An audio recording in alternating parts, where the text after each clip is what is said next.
കർഷക സമരത്തിന് മോദിനെ കുറ്റം പറയല്ല. അതായത് മോദി കഴിഞ്ഞ ഇലക്ഷൻ ഉണ്ടല്ലോ, ആ ഇലക്ഷനിൽ കർഷകർക്ക് താങ്ങുവില കൊടുക്കുമെന്ന് ഉറപ്പ് കൊടുത്തിരുന്നു. അതായത് നമ്മൾ ഉണ്ടാക്കുന്ന കൃഷി ഉണ്ടല്ലോ, ആ കൃഷിക്ക് അതിൻ്റെതായ ഒരു അടിസ്ഥാന വില നിശ്ചയിച്ചിട്ട് കൊടുക്കുമെന്ന് പറഞ്ഞു. പക്ഷെ അത് കഴിഞ്ഞതിന് ശേഷം ഇവർ രണ്ടാമതും അധികാരത്തിൽ വന്നു. ആ അധികാരത്തിൽ വന്നതിന് ശേഷം എന്ത് ചെയ്തില്ല, ആ നിയമം ഇവരുടെ കർഷകരുടേതായിട്ടുള്ള പ്രശ്നങ്ങൾ പരിഹരിക്കാനുള്ള ഒരു നിയമമുണ്ട്.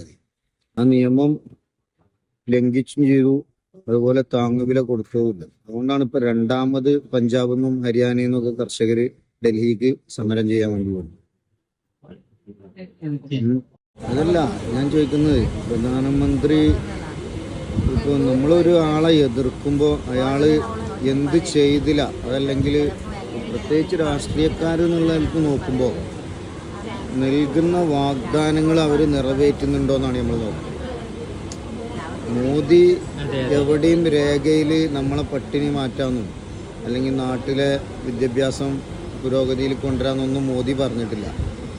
ബാബരി മസ്ജിദ് പൊളിച്ചിട്ട് അവിടെ അമ്പലം പണിയും, അത് ജീവൻ കൊടുത്തും അത് അവിടെ രാമക്ഷേത്രം ഉയർത്തും എന്ന് മോദി ഇന്ത്യയിലെ ജനങ്ങൾക്ക് ഉറപ്പ് കൊടുത്തു.